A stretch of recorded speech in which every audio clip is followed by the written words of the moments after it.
Welcome in to another edition of Conversations with Paul Brown. We are at the new Anderson County Courthouse on the first floor in the Solicitor's Office. This is the story about a dog. Chelsey Moore is the dog's handler? Yes. Best friend? Yes. And we're going to talk about her and her dog and the role that both of them play for Anderson County. When it came time to choose a college, was there ever any debate about you going to Wofford? Yes, I actually went to Carolina my freshman year and then transferred into Wofford. Carolina was just a little too big for me. And so a friend of mine was at Wofford. I went down to visit her one weekend and I fell in love with the campus, and so I transferred the following year. At what time during that period in your life did you decide that maybe law was something you could become interested in? I did, through our study abroad office, I spent a semester and a summer in Washington, D.C., and I got an internship at the United States Supreme Court and gave tours of the Supreme Court for about 6 months, and I loved it. In that role, you got to meet Supreme Court justices. I did. Looking back, did you have a favorite? Can you talk about who I befriended you? I met all of them. I loved seeing everything, the nuances of their daily lives, things that I would never have had any idea about. They each have their own china patterns, which is, it's things that you never would have considered. Ruth Bader Ginsburg is obviously very petite. And so when she has speaking engagements, she has a little box that they stand up behind podiums so that she can see over the top of the podium. Sandra Day O'Connor, she had just retired, but she still had an office.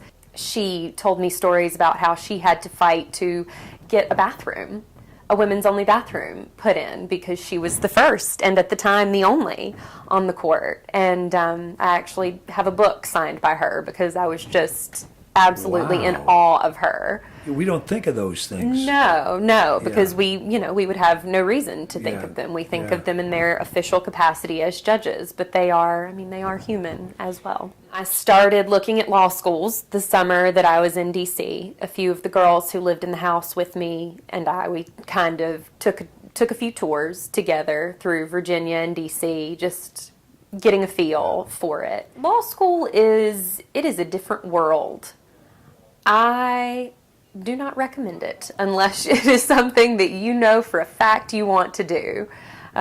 People say, get a law degree, you can do anything with a law degree, and that may be true, but I feel like unless you really want to practice, unless that's really something that you truly love, you need to stay away from that. But in terms of things that really swept me off my feet, I was a member of the moot court team, and I absolutely loved being a part of that team and going to those competitions. And I truly think that it was the most helpful, the most practical thing that I did in law school in terms of being in front of judges and practicing speaking in court, because it teaches you simple things like not to address the judge as yes sir or yes ma'am, but yes your honor, yes judge. Just to push your chair under before you go in front of a jury. Simple things, but things that I wouldn't have otherwise thought of on my own. What was your first job out of law school? I was in private practice in Myrtle Beach. I was at a very small firm, and it was 2 attorneys before I got there, and I made 3. I realized very quickly that private practice was not going to be for me. I did not like billing hours. I did not like doing divorce cases over and over again, but it was definitely very valuable experience because it was, as they say, baptism by fire. It was, my boss would call me up at 2 o'clock in the morning and say, you have a bond hearing tomorrow morning, you need to get there. And so it's just, it's one of those things that young attorneys just starting out, you have to do it. Sure, right. But it's just absolutely miserable. Yeah. And then you did what? I had been bugging Chrissy Adams for 2 years at that point. And for those that may not remember, tell me who Chrissy Adams is. She was the solicitor of the 10th Circuit in Right. Anderson and Oconee counties. For years and years. For years and years. A wonderful, wonderful woman. I clerked when I was in law school at the Georgetown Solicitors Office.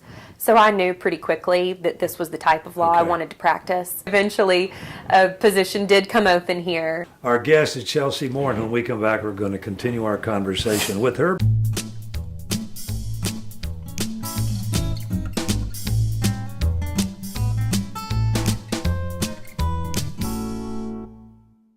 At what point does the idea come about bringing on board this young lady?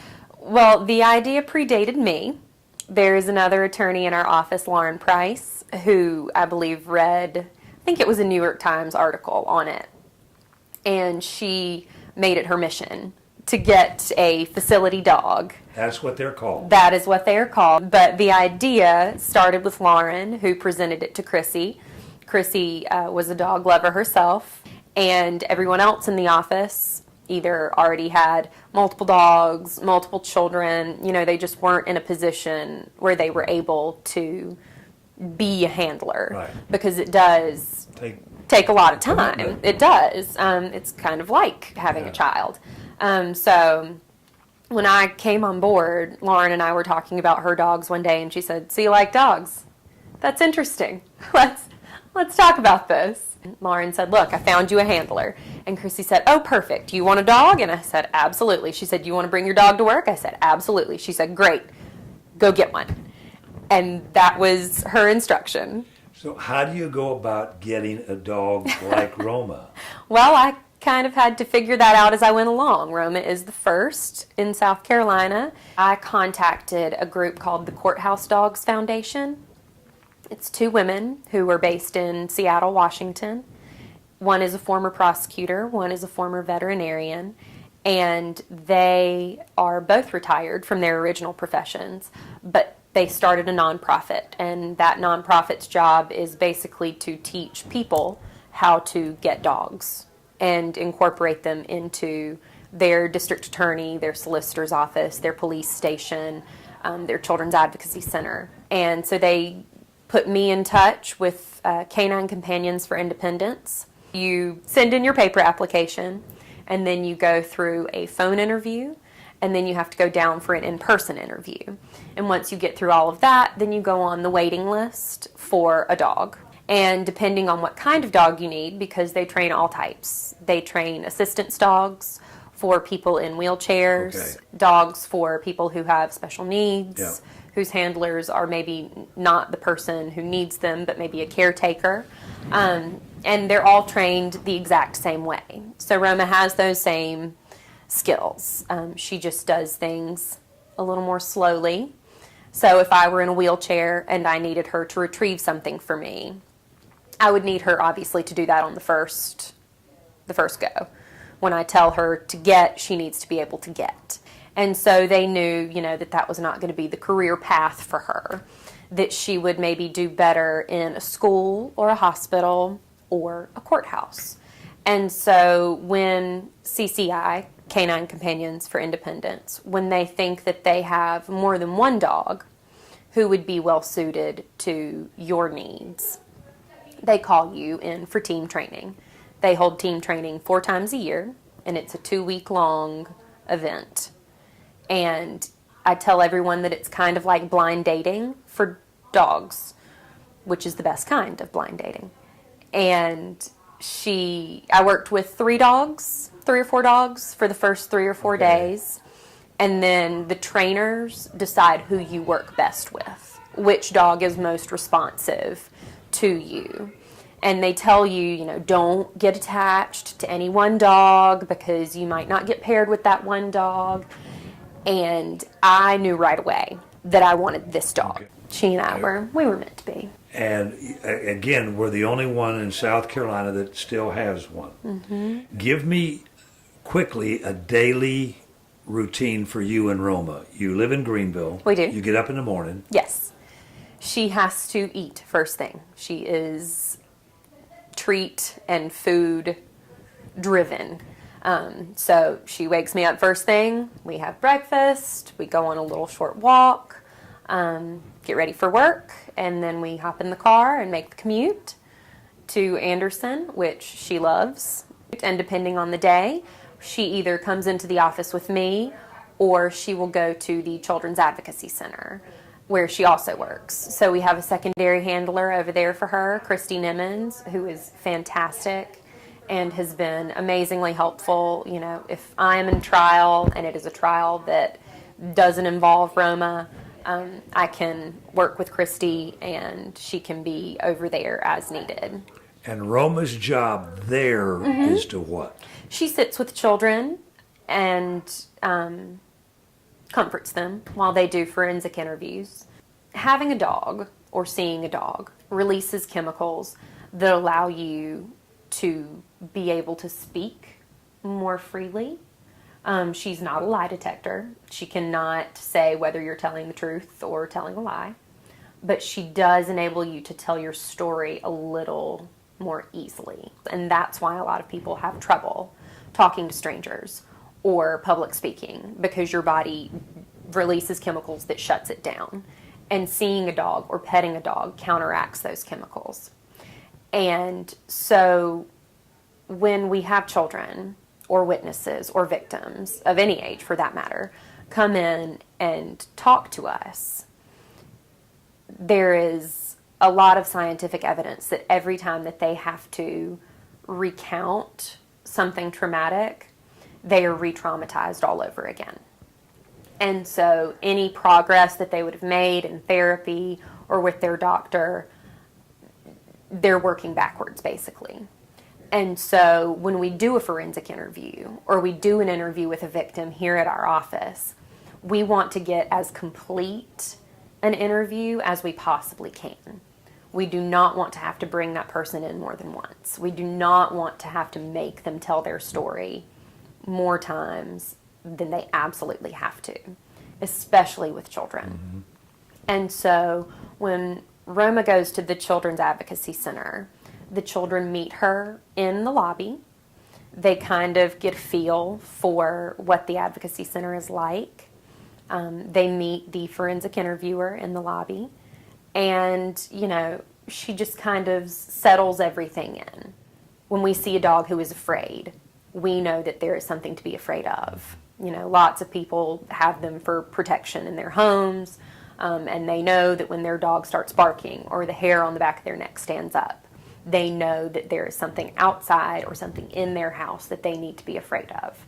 Roma doesn't have those reactions. She doesn't react to squirrels. She doesn't react to sirens. She doesn't react to other people. She just kind of is. And in a place where children need to feel safe, where they need to know that there is nothing scary, their body instinctively tells them that because she is not afraid, that they don't need to be afraid either. And so that is the benefit of seeing her in the lobby, is that it might be a new and scary place, but the dog's not afraid, so maybe I don't need to be afraid either. And so then we give the child the option of having Roma in the forensic interview with them. And they almost always choose to have Roma in there with them. So we put Roma on the couch and they begin the forensic interview. In the courtroom, it depends on whether it's family court or general sessions, because DSS does occasionally request her for family court cases. And I like to try to be there as much as possible for those, just because the DSS cases are often connected with ours. And, you know, anytime a child is testifying, I want her there for that. So if it's a testimonial situation, you put her under the witness stand and then allow the witness to scoot in after her. And I always tell the witness that they can hold the leash if they want or drop the leash. She's not going to go anywhere. At worst, she may start snoring. But on days when we have pleas, I bring her up there to just kind of have her on standby. We never know, really and truly, until a plea is actually taking place, whether one is going to go forward. And so I like to have her up there just in case we have a victim who feels like they need some extra support that day. Amazing. You've got to love your job. I do, very much. And Roma is loved by everybody here. Yes, very much so. Listen, it's been fascinating. Thank you so much for taking your time to share your time and your story. Chelsey Moore has been our guest. We want to thank you all for tuning in and invite you to be back with us next week, same time, for our next edition of Conversations with Paul Brown. Until then, take care, everybody.